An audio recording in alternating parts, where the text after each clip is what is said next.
This is episode 65, I think, of Elk Talk Live.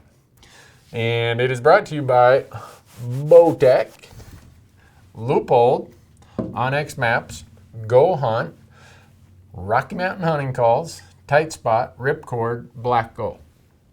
All of those companies make this possible so that every Wednesday night we can sit here and we can talk elk hunting. Go elk hunting this year, go elk hunting every year.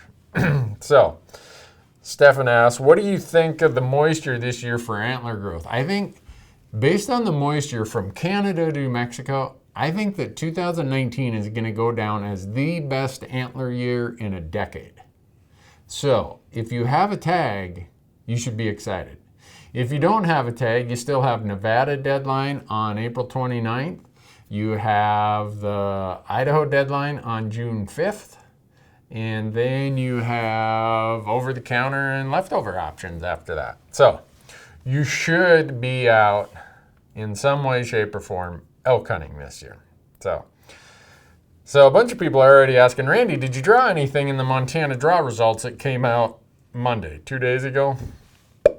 Goose eggs. But I kind of expected that because I drew 2 years ago. Yeah. I drew 3 years ago, and then the next year I got an archery tag with 0 points. So I didn't have many points, so I kind of expected a bunch of goose egg. So, oh well. Patrick says, just found out tonight my local bow shop started carrying Bowtech. That's good because you can only get Bowtech bows at the high quality bow shop. So go get one there.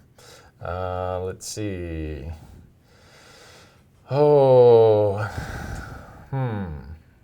Nevada. A couple Nevada questions. So, Nevada elk, right? This is Elk Talk Live. But if you apply in Nevada, don't just apply for elk. Since you bought the non-resident license, apply for everything. Deer, antelope, bighorn sheep, California bighorns. I'm probably missing something else. But anyhow, Nevada's a really, really cool place. And they have a bonus point system where they square the point. So if you're just starting, it's tough because all the people above you get to square their points. Randy Lyle Engel says, any advice for a late season Arizona rifle elk hunt in Unit 7E? Yeah, expect the elk to be already pressured heavily. So I don't know if you have the Peaks unit or the non-Peaks unit, but they're going to be in some tough spots. And there's a lot in the Peaks itself. If you go out to our Amazon channel or out to our YouTube channel, you'll see where I had that tag. We did a film on it called Uncommon Ground. That was really tough country. Jeremy asks, do you think it's better to apply as a group or as an individual in Nevada? In every state, there is no benefit in applying as a group. None. If you're all at the same point level. In some states, it's detrimental to apply as a group. Because a lot of people think, oh, if there's 4 of us in a group, we get assigned 4 random numbers. No, what happens is your group gets averaged in Nevada. So let's say your average, you got a 0, a 2, a 4, and a 6. So you've got 0 points, 2 points, 6 points, 12 points. You got 12 points among the 4 of you. You get averaged down to 3. So the person who is up here at 6 really gets brought down. Now some states, Iowa, not that that's an elk state, Colorado, the lowest point holder determines how many points the party has. So if you had a 0, 2, 4, and 6 in Colorado, since the lowest point holder has 0, everybody goes in at 0. So understand how the state does it if you're going to do a party application. A lot of people, like I said, think that you get more numbers in the hat. You don't. And you either all draw or you all are unsuccessful. That's the benefit of a party application, is if you've got some friends or family, either you're all going to go or none of you are going to go. And that's how it ends up being. Randy, what's your favorite instant meal when you hunt? Depends on what you mean by instant meal. We've done a video out on our YouTube channel where my wife makes the world's greatest antelope lasagna, elk chili, spaghetti and meatballs with venison, whatever. We put them in food saver bags or vacuum seal bags, whatever you want to call them. Freeze them. Then when we take them out in the woods, if we're at a base camp, we just put them in a pot of boiling water and boil the water, and within 10 minutes, you've got a super piping hot, wonderful homemade meal. But if we're backcountry hunting, we can't do that because of the weight and everything else. So in that instance, we will end up with probably usually Mountain House, Alpine. We've been trying quite a few of them lately. And the one I like the best, what is it? Oh gosh, it's a company owned by Catadine. It's not Mountain House. It's Alpine Air or Alpine Meals, something Alpine. And they make a lime chicken that is really, really good. So, Travis says, Randy, you and Corey need to do an entire Elk Talk podcast on hunting burns. I've already done that. So, if you go out to my YouTube channel or go out to OnX, there's a series called E-Scouting. We did a whole video on scouting and hunting burns. So, already there. Cody says, going on my first elk hunt, can you help me with understanding thermals? Again, we've done a whole video on that. It's out on our YouTube channel. I hate to keep sending people to YouTube, but a lot of these questions are pretty complicated, and you'll get way more benefit by going out to our YouTube channel. Randy Newberg Hunter is the YouTube channel.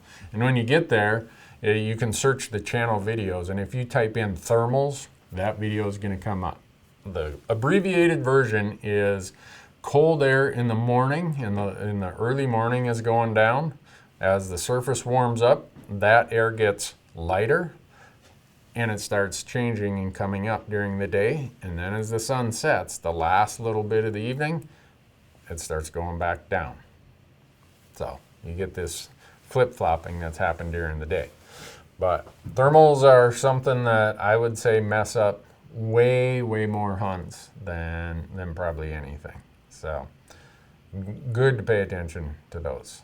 Not sure. I like your Dave says, well, if you don't like the double, just close one eye.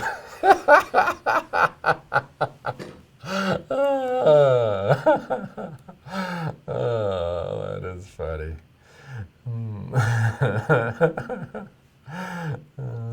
Let's see. Double the entertainment. I'm sorry about that, folks. I wish it wasn't like that.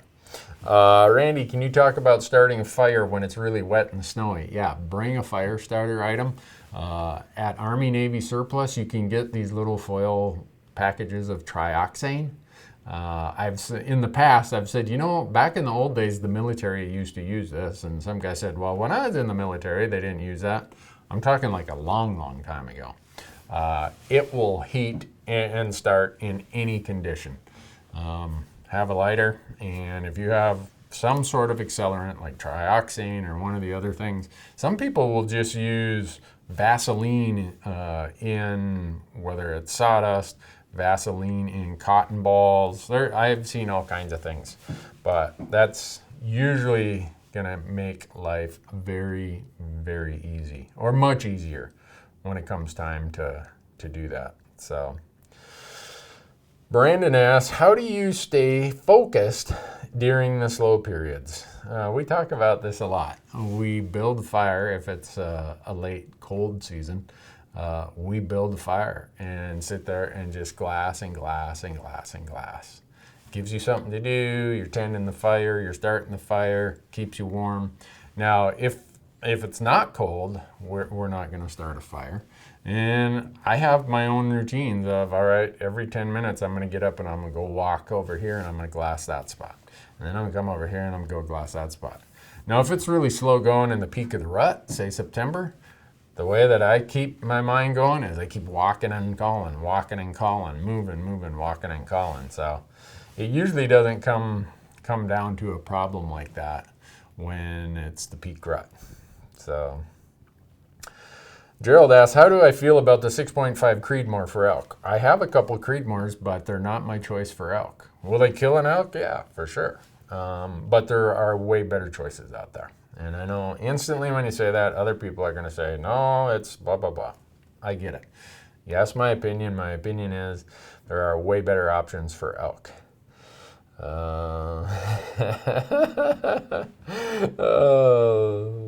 There's a follow-up question from last year, or from last week about Unit 1 elk hunt in Arizona. I won't be able to make it. I wish I could. I'm sorry. Let's see. Randy, for your information, Mountain Ops is coming out with freeze-dried meals. Yeah. Casey and Jordan told me about that. I'll be interested in trying them.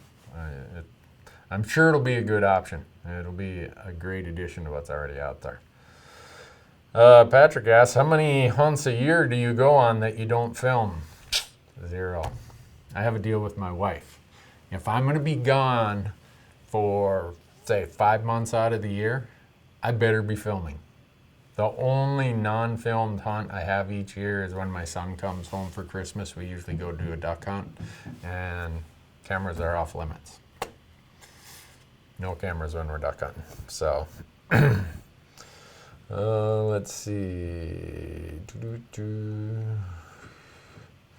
So Chris says, Randy, I drew a Montana combination tag for the first time this year, a deer and elk. If I wanted to hunt both at the same time, not necessarily a trophy, what area of the state would you invest your time in?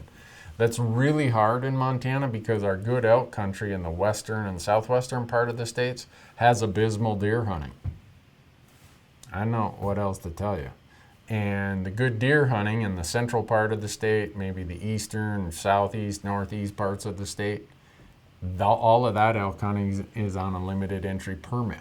So it's tough. If I was you, I'd plan on going to one location to do the deer hunt and go to a different location to do the elk hunt.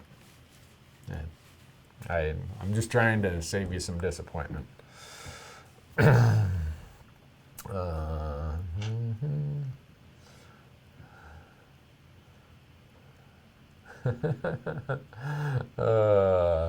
Someone asks, have I ever been in contact with Aaron Snyder since he's becoming a bigger, unfiltered voice in hunting? Yeah, I know Aaron. He's a good dude.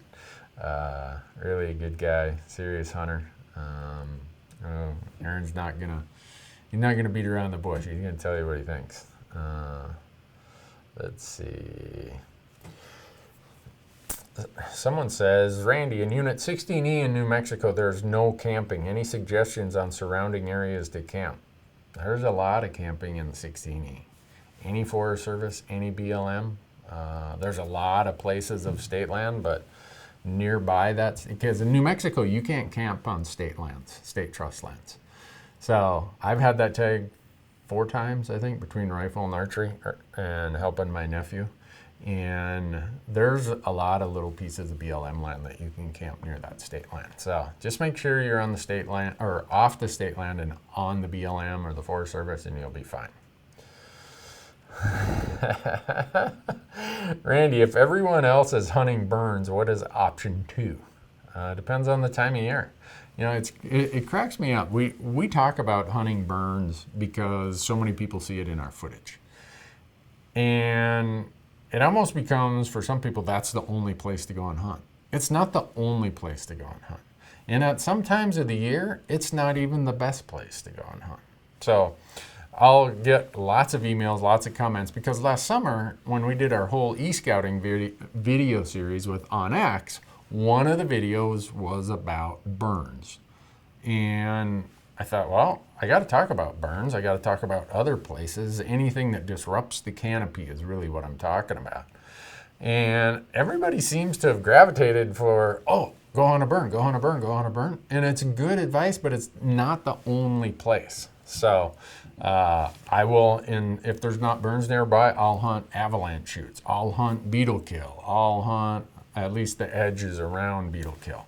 I'll hunt logged areas, thinned areas. anything that disrupts the canopy and allows sunlight to penetrate is going to provide good elk habitat. And those are the places that I go and look.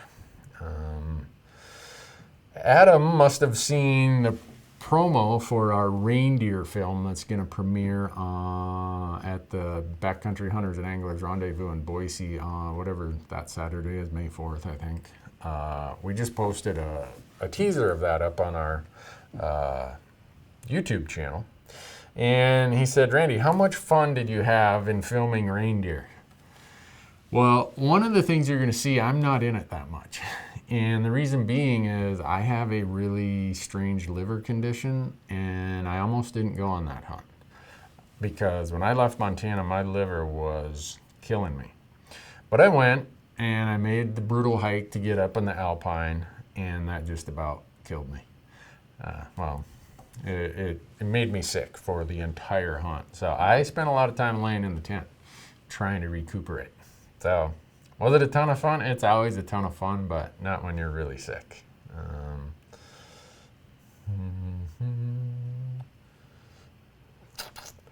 Let's see. Someone asked, Randy, do you recommend using game cameras for a rut tag or just chase the bugles? I'm chasing bugles if it's in the rut. I'm not. I don't even own a game camera. They just got legalized here in Montana a few years ago, so I wish I had more experience, but I don't. So I'm going to chase bugles. Daniel asks, have I ever hunted the Missouri River breaks? Yep, quite a bit. I don't know if you have an archery tag or a rifle tag. A bunch of you are asking why you're seeing double. As we said when we first came on, is our normal camera we do this on fritzed out about 20 minutes before we started. And so we had to go to our really big, it's called an FS7. It's a super expensive high-end film camera, and we can't figure out how to get it to only feed one channel. Right now it's feeding two, and that's why you're seeing two. I'm sorry about that. But anytime you use technology, you're gonna have some malfunctions. That's why you're seeing double, Eric. Sorry about that. Wish it was different. Dylan says, Randy, I know you are all Sitka gear, but what rain gear do you use, if any? I use Sitka's Stormfront. It's bomb-proof. It is. I use it in Southeast Alaska when it just rains like crazy, and it is, yeah, man, it is really, really, really good stuff. So it's that's what I wear. No, none of you are drinking. It's the way that the cameras are set up today. So I wonder how many times we're going to have to answer that question today. Are we getting anything on any of the other channels? Have you sent me any questions, Kyler? Yeah, I've sent it through. Okay. Let's see.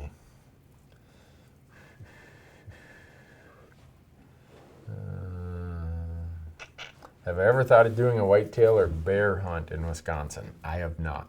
I've had an invite. My buddy Mike has invited me to Wisconsin many times, but odds are I'm not going to make it there. We're so busy, so crammed, trying to do what we can to fill our obligations to our partners, sponsors out here. It's hard to make it back to the Midwest. So, Kurt says, Randy, my Metcalf is on its way. It's supposed to be here on Saturday. How long have you used Mystery Ranch packs? I think I bought my first Mystery Ranch pack in 2006, if I remember right. They out here east of Bozeman, they're out on the frontage road along the interstate. They were just operating out of this little thing. And if you know anything about Mystery Ranch, the owner, Dana Gleason, previously had Dana Designs before that.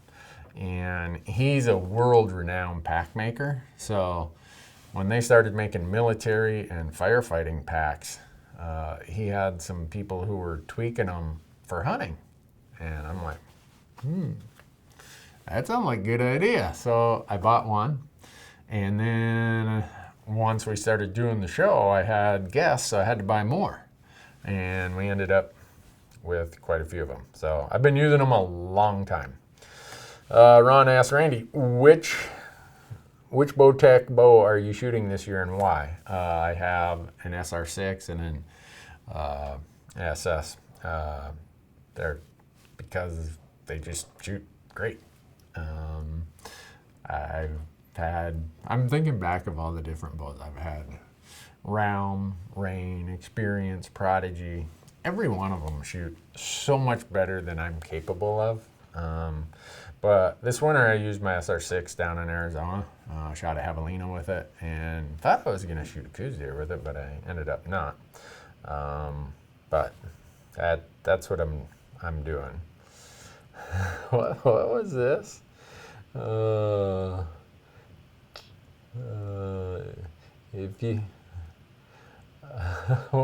If you could get any elk tag you wanted or stay married forever, where would you hunt?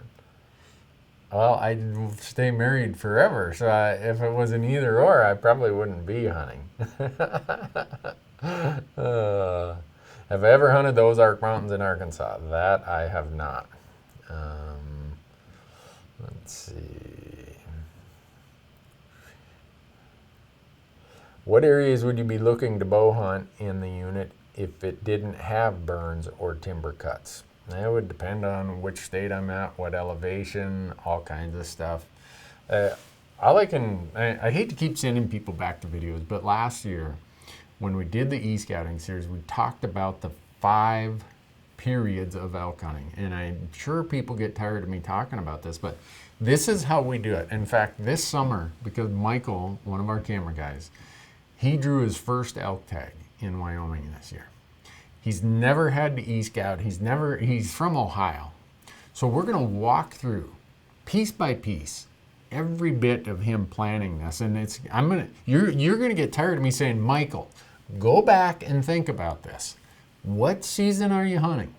Early season, pre-rut, peak rut, post-rut, late season, because that determines where the elk are going to be. And where they're going to be isn't just because it's that season, it's because in that season there are 4 different needs, one of which will be a priority need.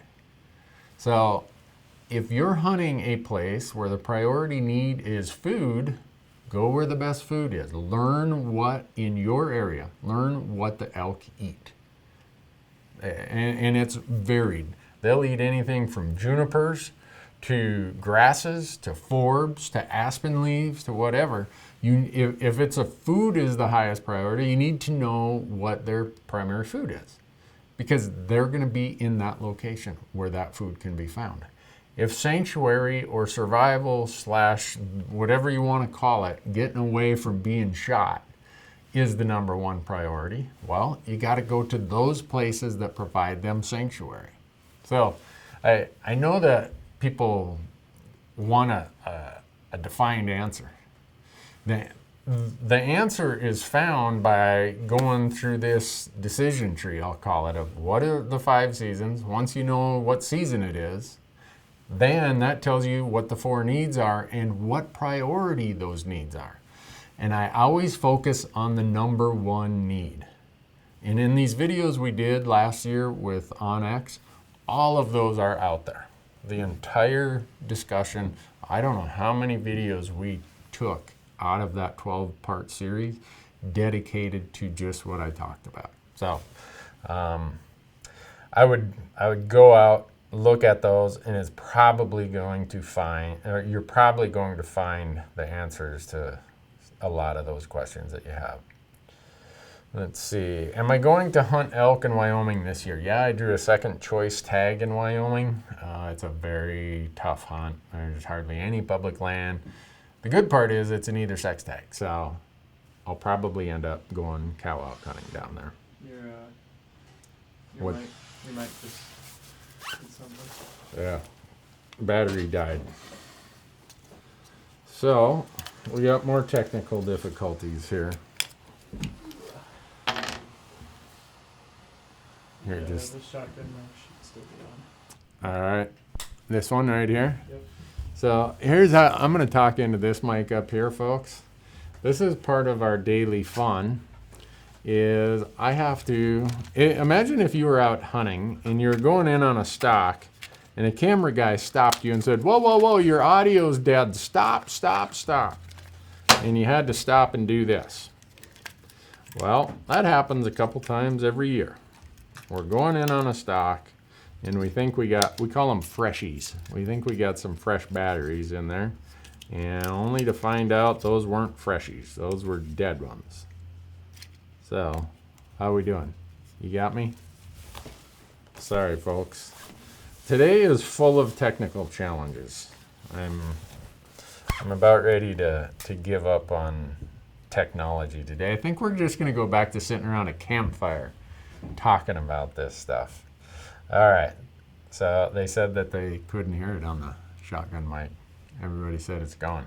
So what did I say? What did I say? Just lost the sound. Yeah, dead batteries. I know it's been asked, did you get a special draw in Montana? No, I'm going to put a sign up. I didn't draw Montana. No, I get it. People pop in when they can. Yeah, I know that the screen is doubled on live streaming. It is on Facebook. It won't be that problem next week, I promise you. Let's see. Randy, do you use your Sunto watch while scouting and hunting? I've worn it many, many times while hunting. Unfortunately, I broke the band on it, and you can see. I got it caught. I was jumping, I was jumping off something, and right where the watch hooks to the band, it got caught on a piece of metal, and boom, broke it. But at least it didn't tear my wrist or anything like that. So, but yeah, I've been using it in the past. Randy, what's your thought on wolves being released in Colorado? How much time do we have today? First of all, I don't believe in what I call ballot box biology. I see no use or no value in managing wildlife according to what people vote. A ballot initiative about introducing any species, I don't care what species it is a bad idea. A couple other things. Elk are on the front. So if you look at an aerial view of Colorado, any state, it doesn't matter, but since we're talking about Colorado, look at an aerial view of Colorado. Most of the elk used to occupy the foothills of the Front Range, out in the prairie, in the lower country. But that's the stuff we as humans have taken over. So the elk right now, since human activity of the last 200 years, they're already on the fringes of their original habitat. They're in the marginal portions of their habitat. So when you introduce anything into that equation, because the elk are living in compromised habitat, or at least not premium habitat, the effects of that introduced item, whether it's a wolf, I don't care what it is, noxious weeds, that effect is going to be amplified way greater than if we were 400 years ago and we hadn't developed all of the elk country. And here's another issue about wolf reintroduction in Colorado, gray wolves. I've been talking to biologists who've done the research, and I'm trying to accumulate this stuff and put it someplace where everyone can read it. But there's the Mexican gray wolf in Arizona and New Mexico. Most of the biologists in charge of that program have the belief, and they've sent me the data that says that the gray wolves will migrate to Arizona and New Mexico. And they will, because they're so much bigger than the Mexican wolves, they call it genetic swamping. The gray wolves, if introduced in Colorado, will go to New Mexico and Arizona, and they will pretty much, through breeding or genetic swamping, will get rid of that distinct subpopulation called Mexican wolves. So the people who are deciding, oh, we want wolves in Colorado, they're kind of making a decision that this is what we want. We don't care about the science. We don't care about anything else. And if it wipes out the Mexican wolves, heck with it. No big deal. So my thought is it's a train wreck. I've lived right here. I've seen it in the Northern Rockies. What gets promised to you is never what's going to turn out. The U.S. Fish and Wildlife Service does everything they can to give you control of the species, and you end up in court and you end up getting litigated and litigated and litigated. And people get mad at the U.S. Fish and Wildlife Service. They're the ones who have handed us control of wolves and handed us control of grizzly bears many, many times. They're like, you're recovered. Here you go. Manage them at the state level. It's the judges. It's Congress refusing to fix the system. That is who the problem is. And that's just from 25 years of experience of being here fighting about it. So hopefully that answers the question. I could go on in a way, way longer version than that, but someone says I'm liking this double stuff.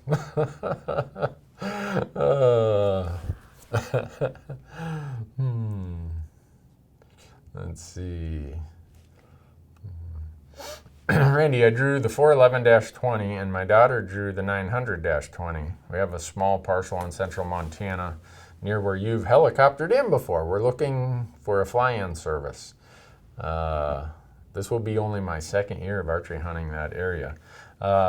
Damon, I think I have your contact information, and I think you sent me an email when the results came out on Monday. I just haven't had time to reply, so I'll shoot you an email on that.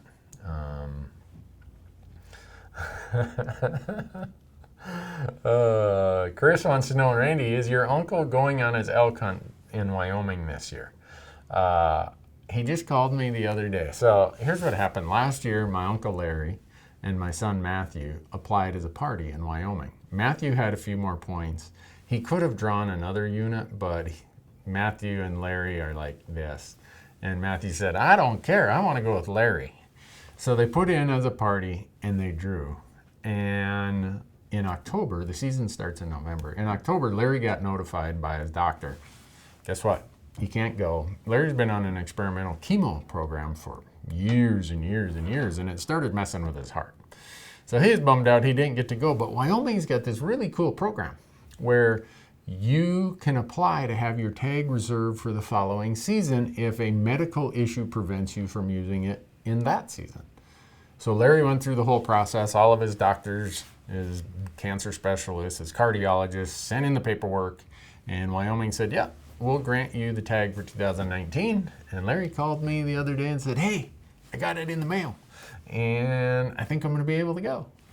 So we're pretty excited. It's hunting with him was a ton of fun. Makes for some really good TV content. We have to bleep Larry's language a little bit, but that's all right. When you grow up in a little logging town, you know, that's just kind of part of the deal. So it's going to be fun. I can't even wait to go. Randy, I'm flying west for an elk hunt. If I down an elk and want to get a Euro mount, how do you get it home with the skull if needing to ship the antlers? If I was you, I'd go down to UPS, I'd go to some other place, and I'd have it shipped. The airlines, you know, some of the airlines will just say, we don't do antlers. Not allowed as carry-on or checked baggage. And so right there, you're done. It's not an option. So I'd get the Euro mount done, and I'd probably pay the extra money to have a local taxidermist do it and ship it to you. They usually have cheaper shipping costs because they ship so much stuff that what they'll save you in shipping costs a lot of times pays for what their fees. Fees are pretty minimal on a Euro mount. So that's what I would do. With an over-the-counter archery elk tag, how long will you stay in an area without seeing any elk? Depends on how much sign I'm seeing, how much bugling I'm hearing. It depends on a lot of things. I'm one of those people, I'm not going to just hang around forever. If I don't see something that morning that intrigues me, I'm moving to the next drainage and the next drainage and the next drainage. Don't waste your precious days in a dead hole. In other words, it's kind of like fishing, right? You go fishing and you try everything. Guess what? There probably are no fish there. Same with elk. You can't kill an elk that's not there. So I don't give it much more than a morning or an evening.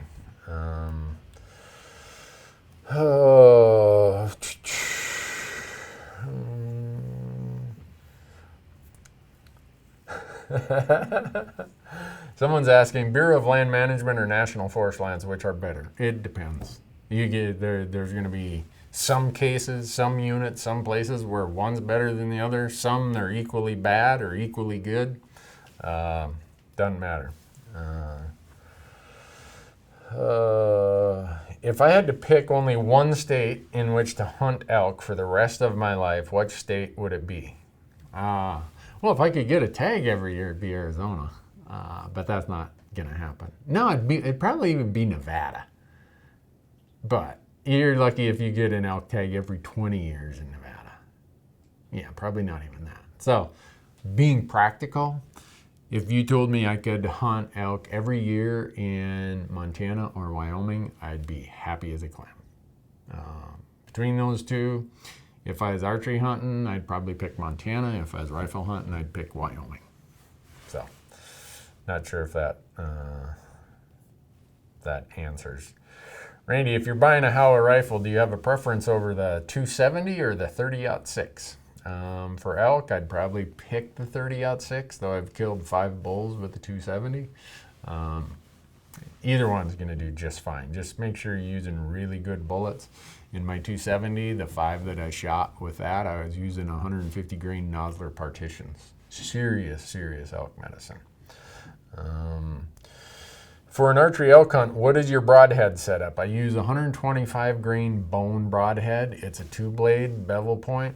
If you look at it, a lot of people are like, oh, I'm not sure about that. Well, I'm sure about it. Everyone's going to have their own comfort, which gives them confidence. And I tell people, make sure that you're confident in your equipment because that's going to make you more accurate. And whatever that is, doesn't matter. But for me, it's going to be a fixed blade. It's going to be 125 grain. I shoot a very heavy setup. My total arrow weight is over like 495, 498, something like that.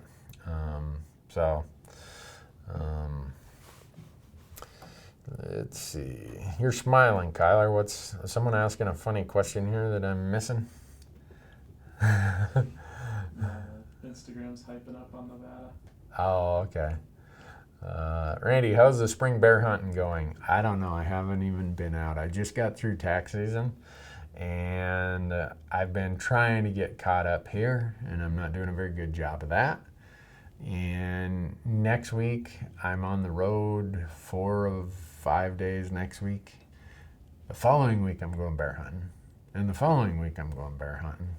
And the week after that, I'm going walleye fishing. And then I come home, and then I'm going bear hunting. So ask me in a month. Hopefully, I will have a whole lot better answer. Patrick asks, Randy, what are your thoughts on a muzzle brake? I did a video on this, and this is strictly personal opinion. I hate muzzle brakes. If you're out in the field and you've ever been off to the side of somebody who has a muzzle brake, you are not going to hear for the rest of your life. At least you're not going to hear in the same manner you did before that shot went off. And some people say, well, I have a muzzle brake because I want less recoil so I can be right back on target right away. When I'm way out there, it's easier to reacquire the target. And I get that. For my hunting rifles, I'm not shooting over 400 yards. I'm not shooting a cartridge that is going to knock me so hard that I can't stay on target. And I shoot a 300 Win Mag sometimes. I get it if people want to use them. I just hate them. I hate when I go out to the range, and our range has, we call it the lid. We have a roof over it for weather purposes and shade. And you're underneath that lid, and those guys are there with their muzzle brace and go, boom! It's like a bomb going off every time they shoot. And a lot of them are like, well, I need a brake because it helps me with the recoil. Well, if you need a brake, maybe you need something that you can manage the recoil with a little better. So that is my thought on muzzle brakes. I did a video out on our YouTube channel, and it's probably the video that has the most heated, Randy, you're an idiot. Randy, you don't know what you're talking about. Randy, shut up, blah, blah, blah. I get it. I said up front, this is an opinion. And that was an opinion. Ryan says, Randy, since you're a CPA, what do you spend your tax refund on? Well, CPAs don't get tax refunds. And here's why. We're tightwads. We're not going to give the government our money to use for the year and then have to wait until April to get it back. If you're a CPA and you're getting a big refund, you need to rethink about how you do your tax return. So most CPAs end up paying a little amount at the end of the year. So I don't have to worry about what I spend a refund on. But my wife is looking for a better accountant because she never gets the big refund. So if you know of a good accountant, let me know. She's looking for one right now. Tony asks, Randy, I just started putting my 11-year-old daughter in for elk, deer, sheep, and such in Nevada. Am I wasting my money? I don't think so, especially if you're a resident. You're not. If you like mule deer hunting, if you like archery mule deer hunting, you can draw an archery mule deer tag in Nevada probably every other year. I mean, I'm living proof. I probably draw one every other year. And while I'm doing that for the mule deer, I'm building points for antelope and for everything else. I don't want people to think that it's easy or that you're not going to have an investment, but if you got the money, it's... I tell people it's kind of like buying real estate, right? Remember the farm, the hunting property or whatever it is, you thought, 10 years ago I was going to buy that. Boy, I really wish I would have bought that 10 years ago because now it's expensive. Well, guess what? It's going to be even more expensive in 10 years from now. So buy it today. I look at that the same way with being into these point systems. If your budget allows it, you're going to be glad you did it today instead of 5 years from now. You're going to be glad you did it 5 years from now instead of 10 years from now. So, I don't know. It's my theory on it. But this whole gig here, one of our partners that brings you Elk Talk Live is Go Hunt. And they have a program called The Insider. And it gives you so much detail on all that stuff. That's why I'm such a big advocate of it. It's right here, right at my fingertips on my laptop. And it used to take me file cabinets full of stuff and shuffling through. And what would take me a week to research 10 years ago takes me about an hour now. And so, gohunt.com, Insider, use promo code Randy and get yourself $50 of free credit in their store. Oh, on X also, if you use promo code Randy, you get 20% off your app products. And Rocky Mountain Hunting Calls, which are the calls that the crew, Marcus and Michael are turkey hunting today. That's why poor Kyler's here. Dan's bear hunting, Marcus and Michael are turkey hunting, and Kyler's got to work. But Marcus and Michael are using Rocky Mountain Hunting Calls, the same company that makes all the elk calls we use. If you use promo code Randy, you get 15% off. So, I don't know what that had to do with elk hunting. Why are we getting all these fishing questions on here today?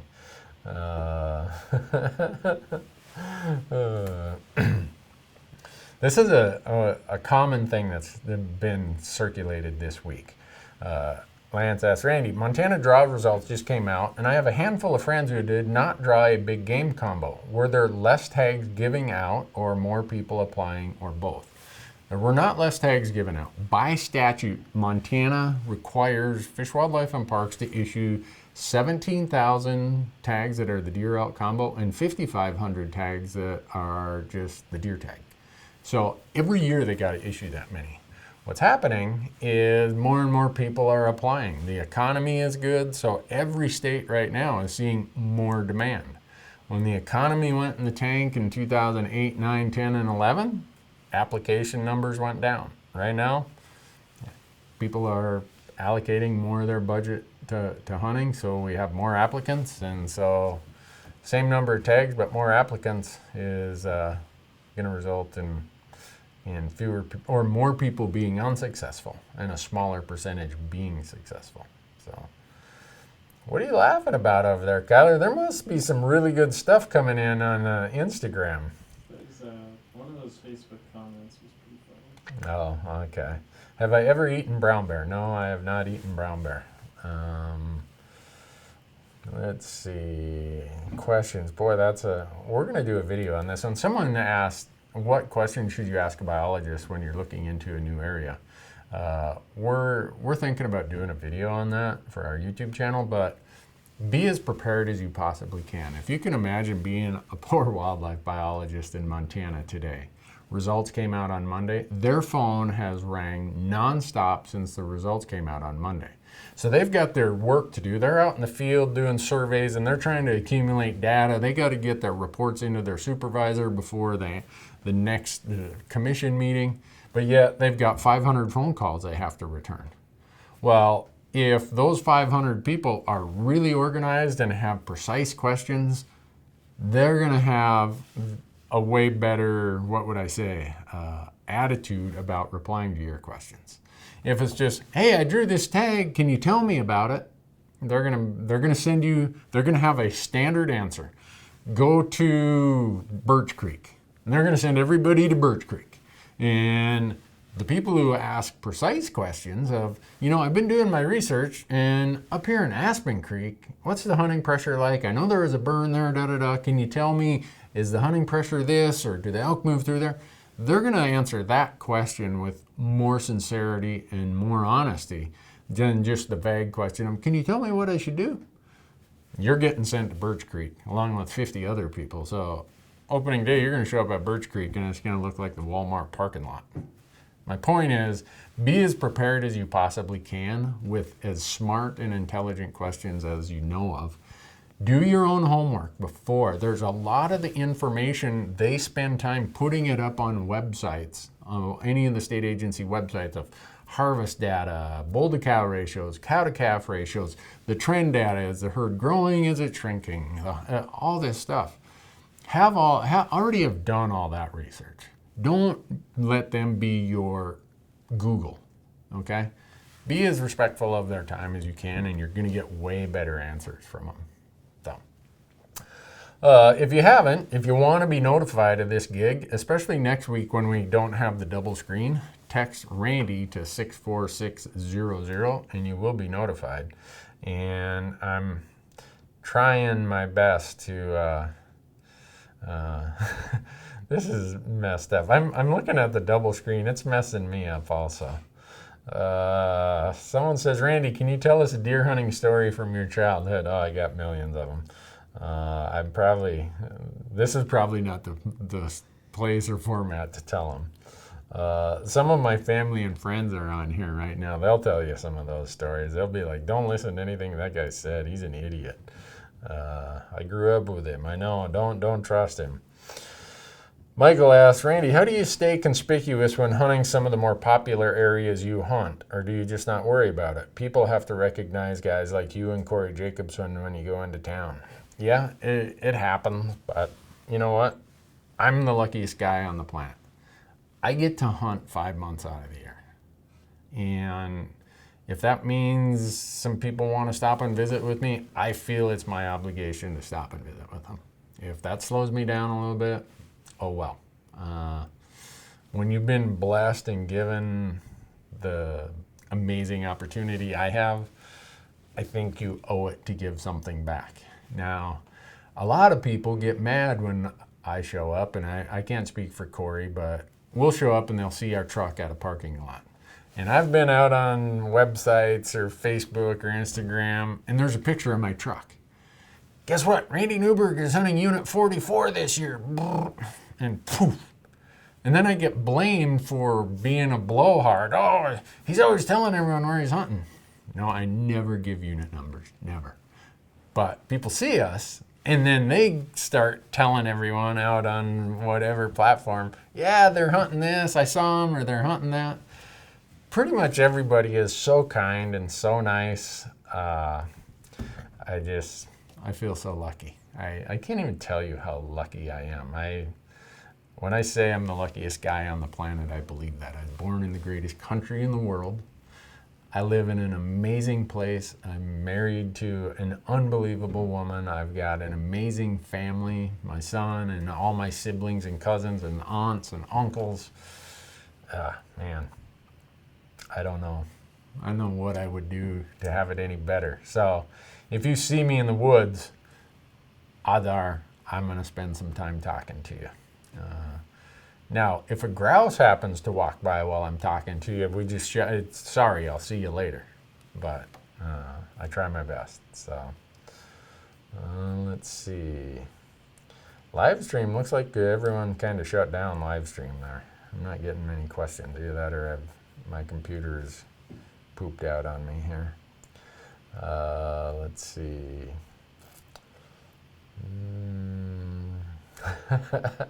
Samantha, what's up? Better late than never. I'm glad you feel that way, Samantha, because we've been dealing with technical challenges all night. Brashear, Randy, should I bring bring you some hand sanitizer to the BHA rendezvous? Yeah, you should. So this has nothing to do with elk hunting. So a lot of times I go to trade shows and I got to sit at a platform kind of like this. And I always, underneath the counter, I have a bottle of Purell hand sanitizer because person after person after person comes by. And I know well enough that hygiene in some places or for some people just is not a priority. So they'll come in, they've got the Shanghai chicken flu or something, and they're sneezing and coughing, and they shake my hand.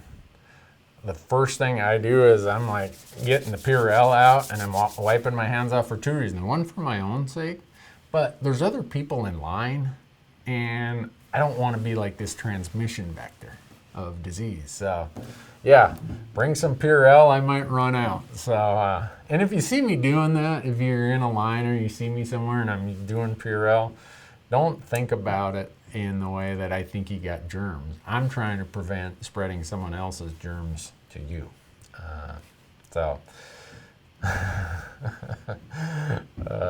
Oh yeah, Tim, this is a good point. Hand sanitizer is a good fire starter. It's got a lot of alcohol in it. And I carry a little bit of hand sanitizer with me in the backcountry also, because when you got to go do your business, you still want to get your hands sanitized, right? Kurt's asking, Randy, when are you and Corey doing your next Elk Talk podcast? That will release on Friday morning. So,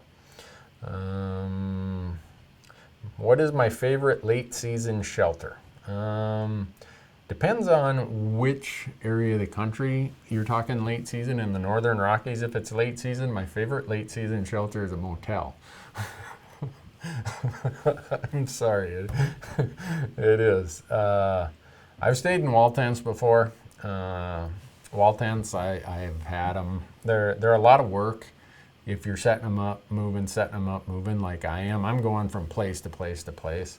So I end up using my Hilleberg tents. I have a 2-man and 2 3-man tents, and so I end up using those. Jason asked, did Corey draw his Montana elk tag this year so that you and him and Donnie can hunt together? He did. He sent me a text. So here's a little secret.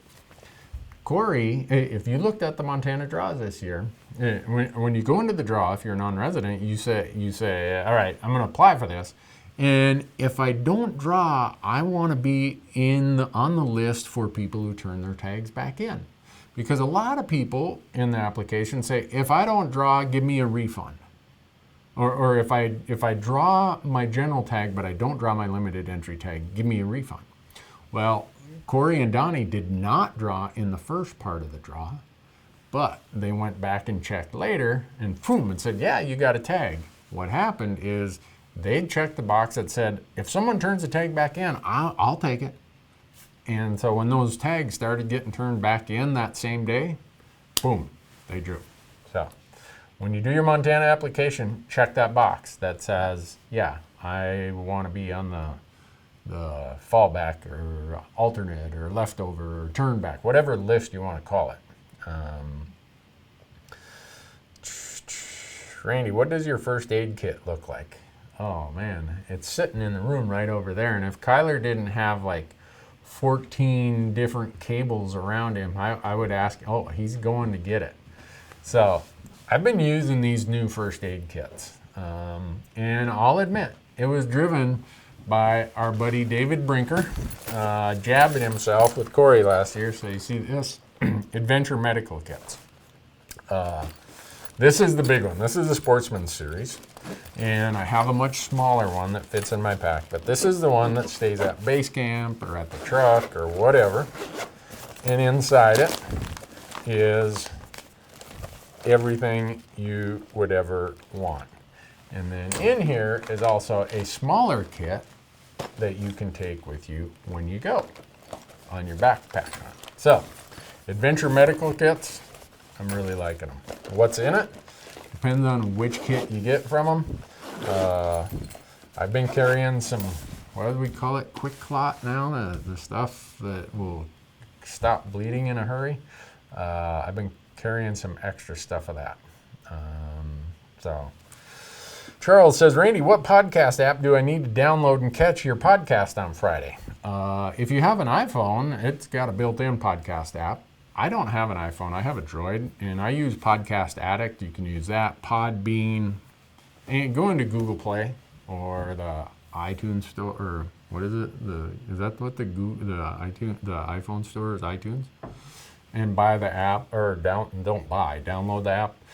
And you can listen to the Hunt Talk Radio podcast, which is our podcast that we've had going since 2015.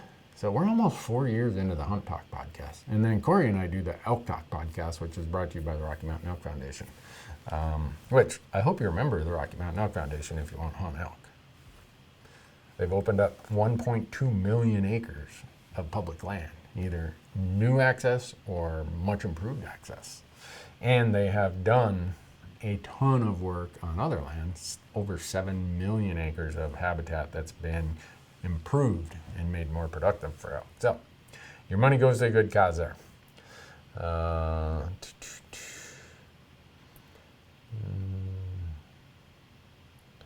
Randy, does a limited entry tag in Montana have an extra cost? No, other than just like the $5 application fee or $12 application fee, whatever it is. That's the only additional cost. So when you apply, just say, yeah, if I draw my general tag, put me in for a limited entry tag. We did a whole video on this. It's out on our YouTube channel about how the Montana system works. And we covered that. Randy, are those antlers behind you? Yes. Are they antler wings? No. Perhaps they're our elk savior. I don't know. Kyler's the one who set up the whole decor in here today. Oh, here's something. You know how we've been asking all of you what we should be doing with the wall here? Skull hooker. I ordered 10 of these the other day because here's an interesting part. Everything that we do, I put on a credit card. And so I get all this cash back stuff. And my wife is like, what are you going to do with all those cash back points? So that's what I did with part of it. I just went and bought 10 skull hookers. So instead of the, what do you call them, the elk angel wings or whatever, you're probably going to see some other stuff up here on the wall. So, have I ever hunted in Nebraska? I've not. The guys just got back from turkey hunting there, and my brother's going there turkey hunting, I think, next week, but I've never made it. So, here's another question. We end up answering this about California, Oregon, and Washington just about every week. Kevin asks, Randy, why don't you hunt Oregon? I feel like you hate us almost as much as California. Not at all. My son lives in Oregon. Someday I'm coming out there Roosevelt hunting or blacktail hunting, but our goal is to show people where are the best places that they can go as a traveling hunter, as a non-resident, and have the best experience at the best price, the best value. And Oregon, Washington, and California rate really low on that value scale. The tag numbers for non-residents are much lower, the costs are much higher, and usually the travel distance is people from the Midwest or the East or wherever it would be would drive through way better hunting for elk, for deer, than what they're going to have in Washington or California or Oregon. Why would someone from Illinois drive all the way through Wyoming and Idaho to get to Oregon? They're probably not going to. So it's nothing against Oregon. It's just the fact that such a small percentage of tags go to non-residents. You got to buy the non-refundable license to apply for a limited entry tag. Yeah, there's over-the-counter stuff, but It's crowded. It's shorter seasons. You got to pick your weapon type.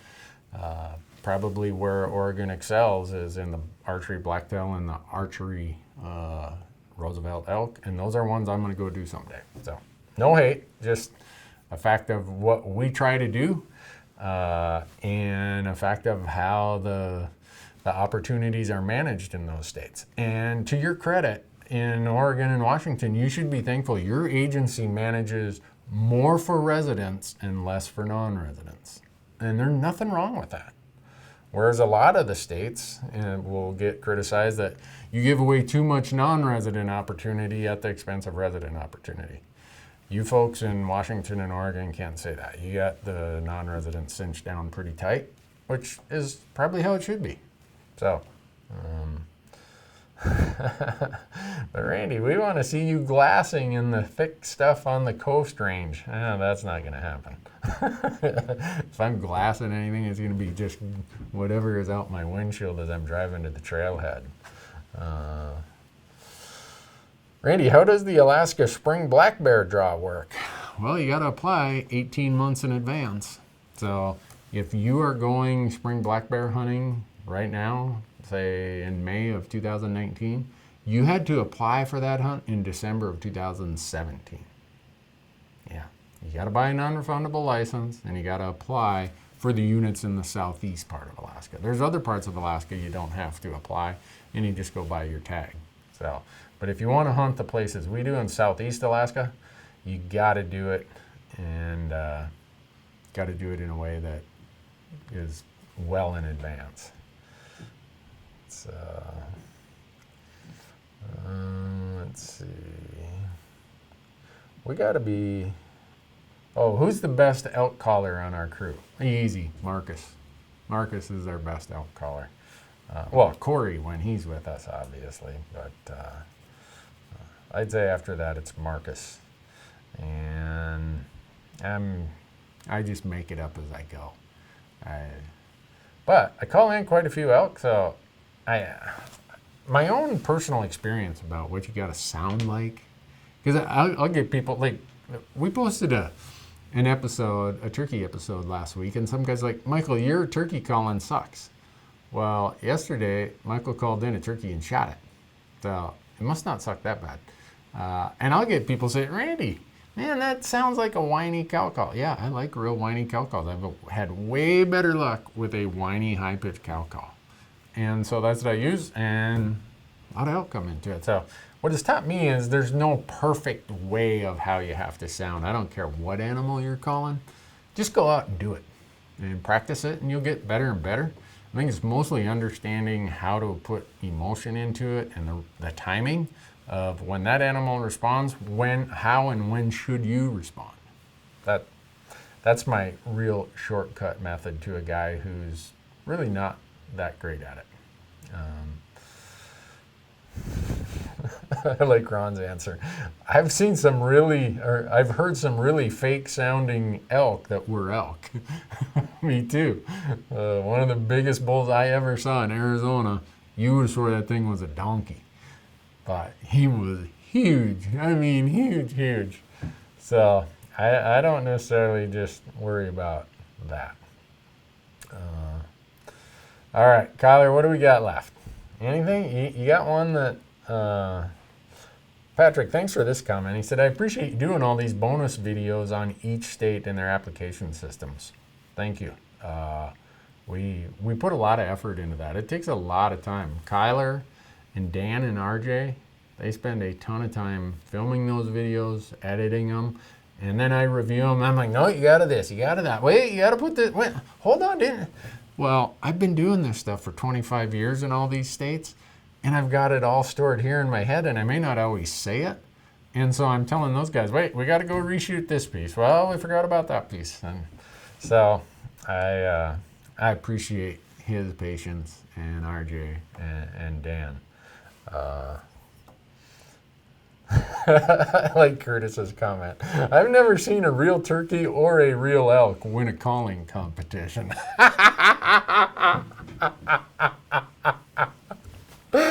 Oh, that's a good one. But as we're getting ready to wrap up, I hope you remember Talk Live is brought to you by Bowtech, by Leupold, by Go Hunt, by Onyx, by Rocky Mountain Hunting Calls, Ripcord, Tight Spot, and Black Gold. And I appreciate everybody tuning in. We're searching for a new technology system. Right now we're running on a technology box up here that we got in 2017. And even then it wasn't working that great. So every time we do this, we got to come here and do a test run and kind of cobble it together and make sure. If you saw how many cables there are running around in this office, it looks like a spider web. So my son Matthew sent me an email today. His job, being the computer engineer that he is, his job is to find a better manner by which we can live stream. So hopefully we will have that all taken care of soon. I can't, it's not going to be taken care of by next week. Oh, Adam says, Randy, thanks for the heck of a deal on an Orion cooler. 20% off by using promo code Randy. Yeah. Go to orioncoolers.com, and now they're making dog kennels. So use promo code Randy and you get 20% off your dog kennel or 20% off your cooler. Well, gosh, I was going to answer that one until I read it all the way. I'm like, whoa, whoa, whoa, whoa. Don't read that one, Randy. Well, folks, thanks for listening. Sorry for the double screen today. I don't know what's going on. We're going to troubleshoot it and get it figured out. And maybe next week or the week after, we'll be back to normal. So thanks so much. Have a great evening.